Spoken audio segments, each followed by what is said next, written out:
engaye bana poto bana mikili hotel ya solo ezali kaka se moko na Kinshasa, Hotel Pacific Hotel.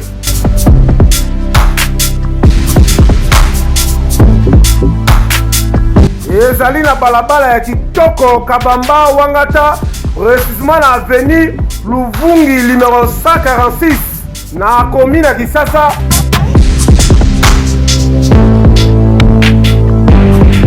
Kolala pe kolamuka ezali kitoko, malili ezali kitoko, ba chambre pe confort, ba appartement ezali propre ndeti kaka kozala mikili.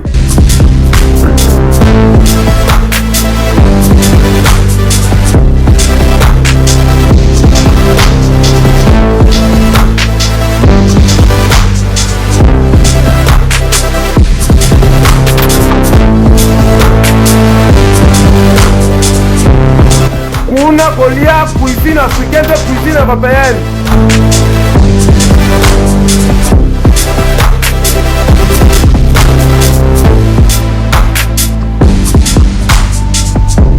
Tunanga nini wifi eza ofele, ordinateur eza ofele, voiture pe ya déplacement ezali. Kozanga te oleka kuna, soki oleki kuna ozala jamais déçu. Bana poto bana mikili, ba homme d'affaires, ba femme d'affaires. Place ezaka moko na Hotel Pacific Hotel. Kuna la classe est la différence. Et qui est yo?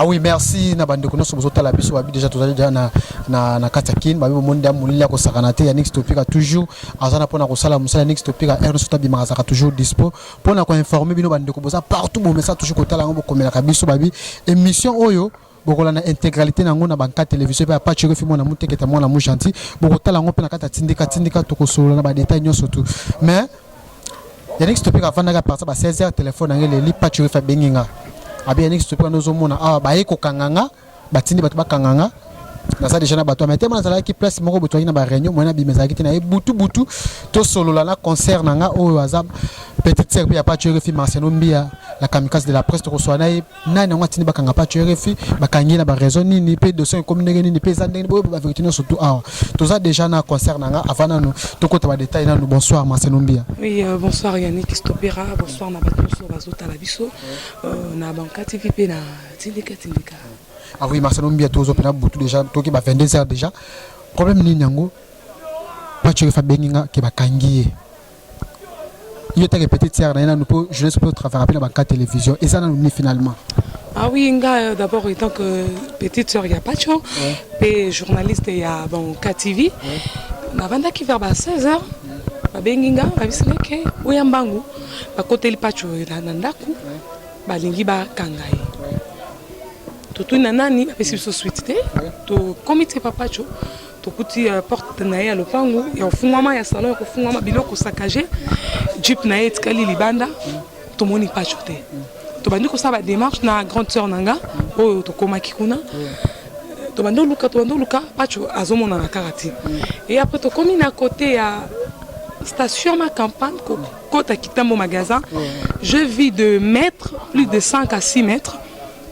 Bazola nanga simasi. Ba mettre no bibilongi na bango mona déjà bango mbali boso mona bango bezaka ki moni bango ube mona déjà bango bida quelque peu bida ko ciblé ki baza boye. Na yebi bango très bien. Bazola nanga ngana sinele ndeko nanga bato baza suspect. To changer zela. Tellement que nous qui véhiculé té to baluki to zui express to landi escape to landi kokotem sous na ville pour ko patrouiller toujours Pacho. Et après, on est découvrir place Pacho RFI à Zali qu'on s'est retrouvé. Mais Marcelo Mbia par rapport à Pacho RFI, à part nos arrangements, ça s'en déconnayo. Avant de taper moi on va mettre sur l'andalando sima. Bon ça na problème na bato on yo na grand frère na yo ou bien ça ni finalement qui bat balanda bino ba kanga penaye.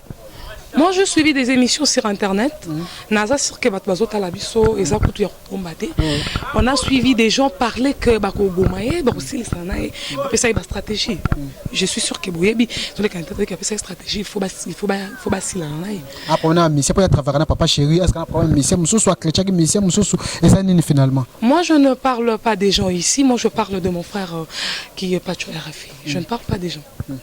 Mais Marcelo Mbia tous par rapport à ma solution avec grand frère pas tu aux amours payaté puis Michel Salama mais belé avant nous makamé makeno ba kangaye tout le monde qui na réseaux sociaux sur na Facebook pinga mo na sur na pas tu na téléphone na tenir pas les réseaux sociaux ba Facebook makamé belé avec no makamona et bien monté il posa au courant que journaliste il makamé sauter les kai kiwana nga na ebi yana nga mobali asa impact makasa na succès mingi ba te belé pas ani vraiment jalousie ta bazo mona que niveau ya yebani asa très connu asa na crédibilité makasi ils ont créé Anne na bateau bazar ba succès télé bateau bazar na malchance na vie nga na bi que pas tu refaire finir raté parce que asa na issu ya bonne famille d'abord exemple il y a Liboso Kota les anonga mon collègue nae bazar intellectuel je ne peux pas aller insulter des gens et aussi mon frère a finir raté il insulte mais trop en vérité en tout cas tout le monde c'est comme si Marcelo Mbia a hésité à me koloba avant tout quand on va détenir merci à fait qu'ils sont merci à Papi Kelly bande que belle boutade sont à Londres on a déjà mis mawe tout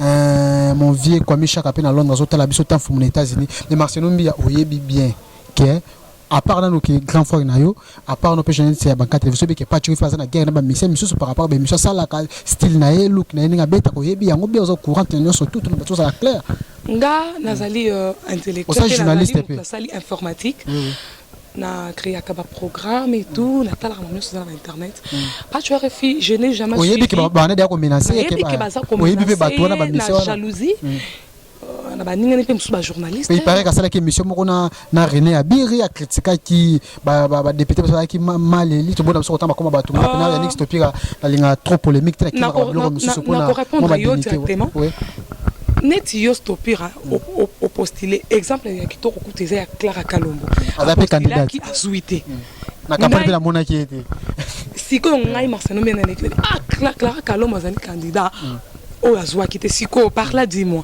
na fingi Clarisse Wabe soyez quand même intellectuel aux abattoirs tout mais Marciano babi que non façon muteke bon na tla mission on a tla monaka na ba page mais babi que asa ko critiquer kotanga koma bato na propriété maman la biso na babi kaza mo sa mission munene mboka na biso na leader wana babi que a critiquer na niveau ngala monaka na ba Facebook na mission na tla ki ngote na sa ko confirmer que mission na tla na monaki par rapport à ba page babi que bon mère na biso ba vérité ba bon mais ça te baba loka par exemple mère na biso ma pasteur maman pasteur oyebi moi ça mission na biso monene na mboka o babike ba critique sala ki mais mission ça vraiment ezala ki yena ndeko na biso nyamako o pena ba kombunga na mona ba page Facebook no to ko sila na ye to ko sala eboye na zomona ke no na bana ko tuneke promesa nini yo na benga ku patch refi ngamo na benga ki patch refi le loté ba 2 ou 3 jours passé mais promene za yo na ba tozo ko makambo na bike makambo na yebi na ngamote le lope le susu patch refa benga kinga à partir de 14h a bisa ki Yannick Stopira promene zo le kalabite na zomona ba réseaux sociaux a mission ça au créer scandale a mabna lobai na na tekna finga na lobai no makambeleka ki boy par rapport à l'élection écoute Stopira to zabana mikete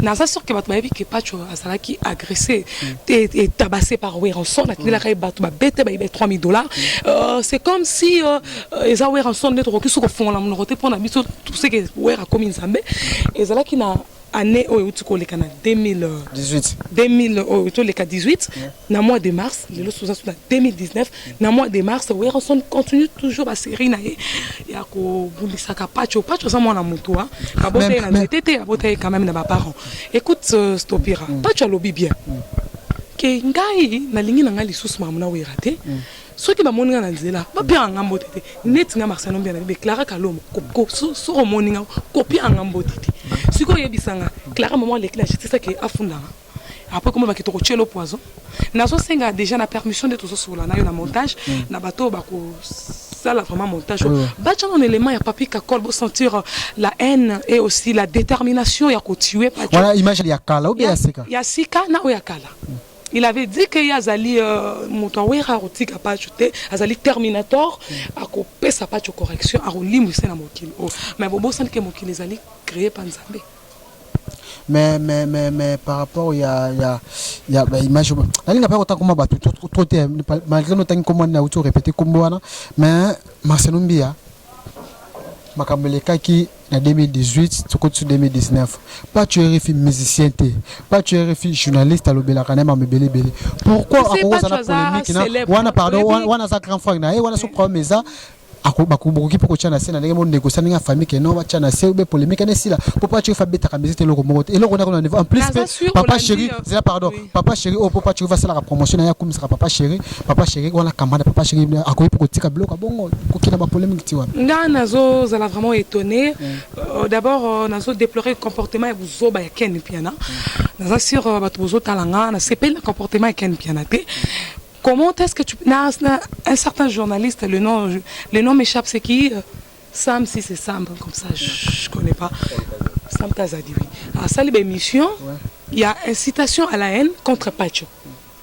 Ça a poussé que Pacho m'a et comme la Pacho. Naza sûr que ceux qui pinno bozara na succès té boyé banité beaucoup ça la guerre té contre Pacho Refi il est très connu il est célèbre et on des opé ça likunya na mité ma bato belé mais bazana muté ma babe net nga na bi ke mutu tel apesa nga motete et où les problèmes wa mais nazo na loko pe nazo ka moi net bi ke Marcelo Mbia moi si amuluba wana insulte za wapi Robino bete ko ba polémique koza munga comme ka masole charger comme ka bongo lo baka bon Marcelo Mbia mais merci vraiment mi ma wotu na États-Unis bande ko possible bozo la biso ce que do ça l'émission pas tu refi akangami aza côté nini akangami na ni kaka na kalam place ngama liboso azoni ka place na liso pour des raisons sécuritaires moi je ne peux pas parler je garde ça mais éviter peu comme avait na biso na pas na messi là na pour des raisons sécuritaires nazo landela vraiment kamba pas tu makasi naza vraiment na interview au sala mingi te ko la place azali mais bientôt là déjà beaucoup découvrir cette émission d'annonce pour annoncer les gens que Pacho RFI a été enlevé par des gens de Weranson au côté là qui m'a menacé et moi-même aussi j'étais poursuivi par des maîtres de Weranson parce que ngai na saka ba émission nanga na su stopper aux témoins moi na finga mututé même ça que émission politique je ne fais pas des émissions avec des musiciens et talanga vraiment parce que ce n'est pas vraiment un niveau nanga sont des gens vraiment de la basse classe moi je ne OK ba likolo bakasi Marcelo Mbia OK likolo makasi par rapport à Masome Marcelo Mbia pas tu refais ta kende konayo grand frère nayo bozala kana ni makamiko mko kende boy ikona ba niveau bakangi mko bakangi au moins te que non mabe mo de Jésus ya conseil no ko pesa peut-être il pas autant là yo on a makambo akotika kombo ya vena biso te kaza pesa la kakol alongwa na kombo pas tu refi longo avec force papi kakol cette fois-ci ezala mbala liboso pe mbala suka ezala ki pas tu refi Marcelo Mbia wana grand frère na yo atape mari wana journaliste wana grand frère na TV na se pour cela qui n'a pas na émission ezana site ya pas kakol parce na pas abiki yo za ndero nga mobali to ça ba parents likambo ezate na se ba portala ngombo je ne sais pas ezali ko kangamate parce que ngana biso ki balima kangamutu batinda ka convocation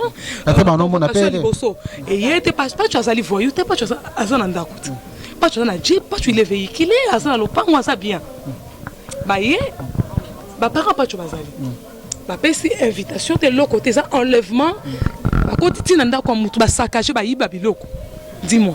Parce que par rapport à Bloro ne bokene na ndako bablo ni bomoni o eza déjà bo remarquer que nous ça mona déjà. Tout est loro mo na ndako ya pas choté. Et loro côté akite za te loro te.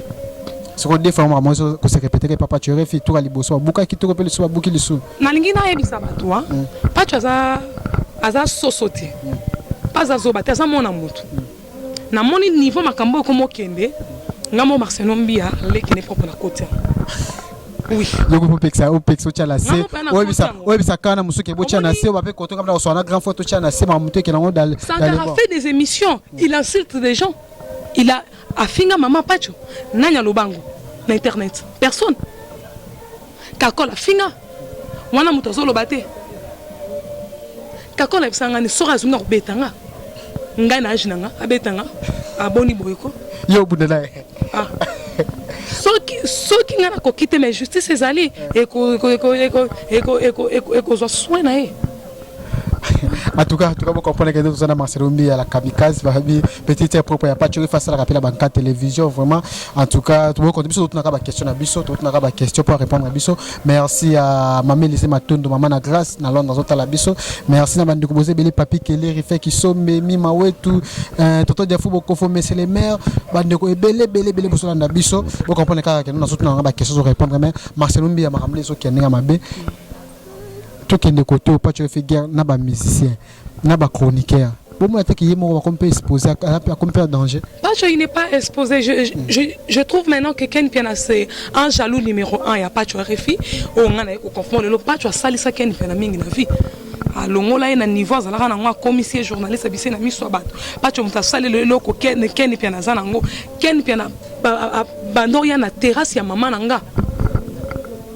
Ken Piana Zaka, ceux qui soda série à Kadogo. Pas tu as des juillet. À m'aimer la télévision, ça lié moto.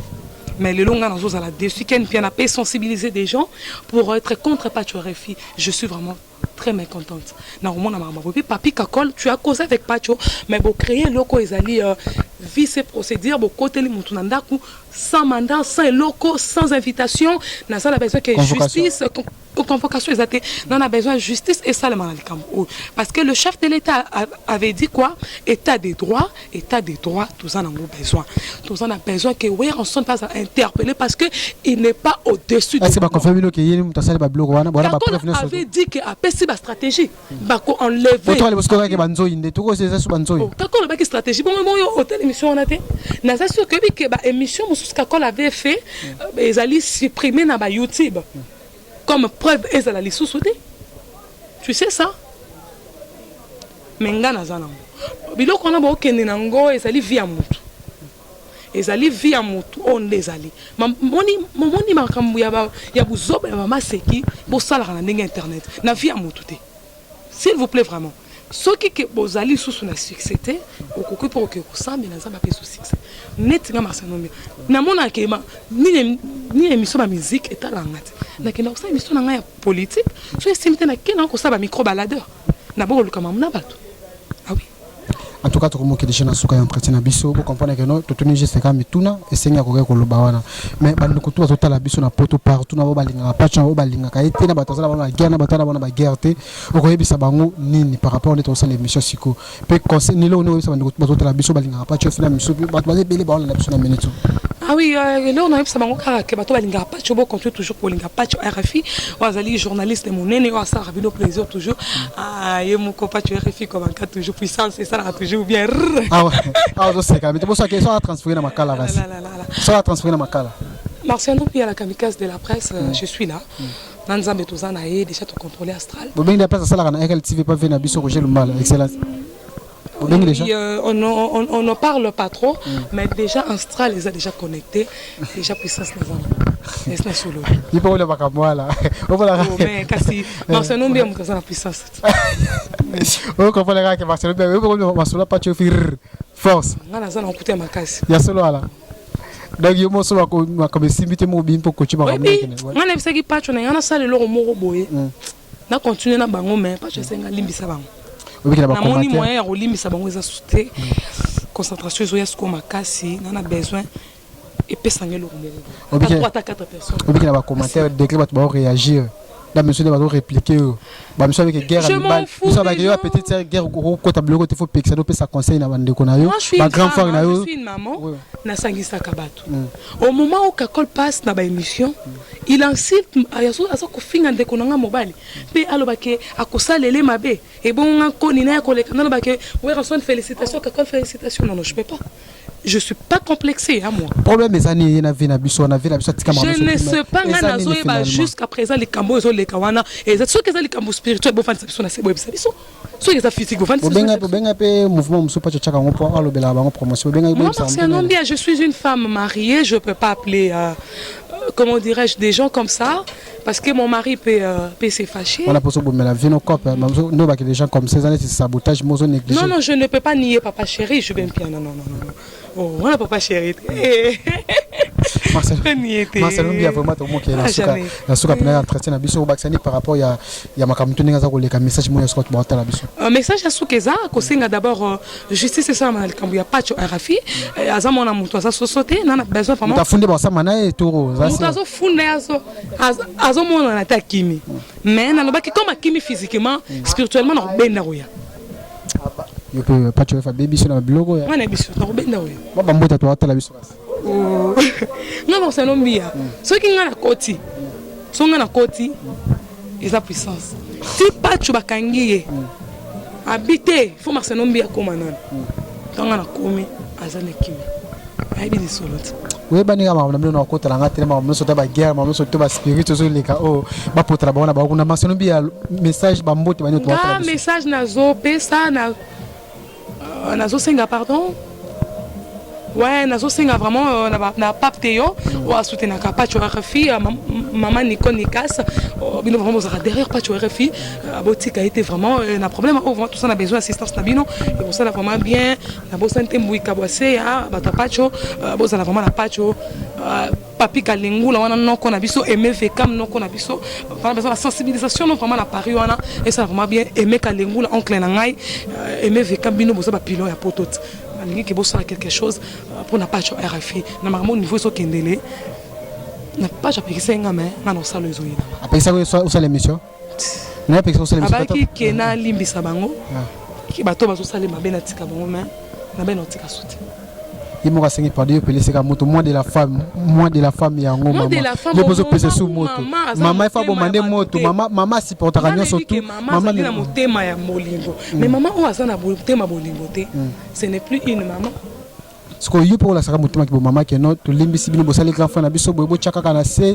to limbisi maman surtout mais yo maman moi na paye ba Maria donc ba prière to sambela la justice de Dieu il faut ça les mababi muto abomi na épée il faut kufa na épée to babiso la droite pe sa gauche Jésus Christ on est qui avec on a gauche pe sa droite mais tant que Jésus Christ Pierre akata ki muto litoi aibisa ke nini zwa épée bomba eko servir yo te voilà prédication là yo ya boya ki kote blog voilà attends to komi na suka Marcel Mbia na habité monde de la fin bakisa to komi monde de la fin ezaka kake bato so boza derrière patcho to linga patcho ko to linga patcho bomba na bino te ma solo eza na poser kwa façon le va faire séquence patcho RFI mutu sanga che kwa mona ke no patcho RFI asana bien journaliste na bino makambo toujours sans patcho RFI succès na bango ozala te sans patcho RFI ba ozana impact te sans patcho RFI osala nini te génial et matin faut pas te refaire ça la peau après ça bon mais il y en a on va la protéger par des sangs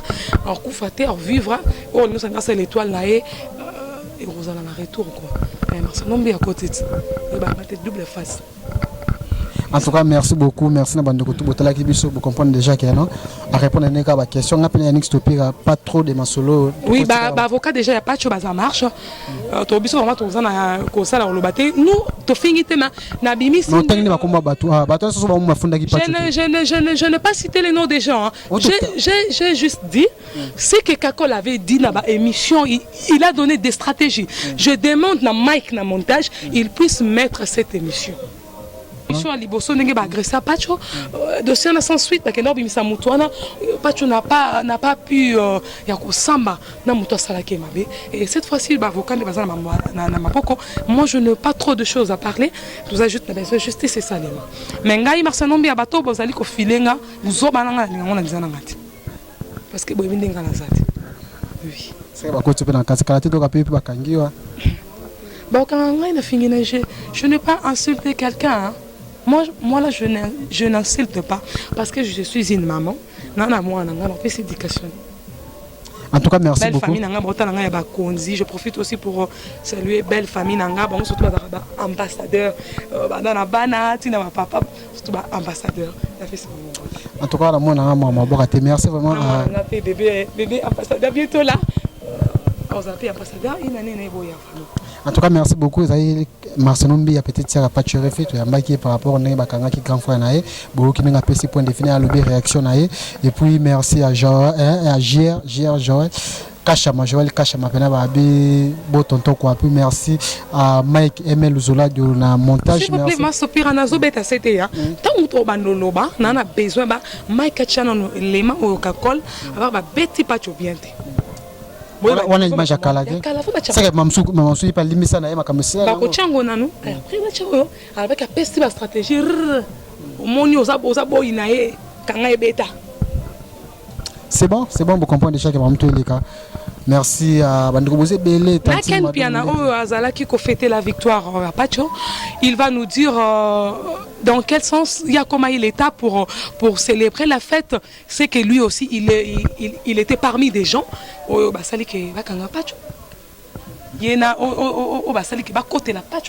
qu'il était seul. Biso to na place wana ti. To za na besoin Ken Piana à l'exception de Sam Kazadi.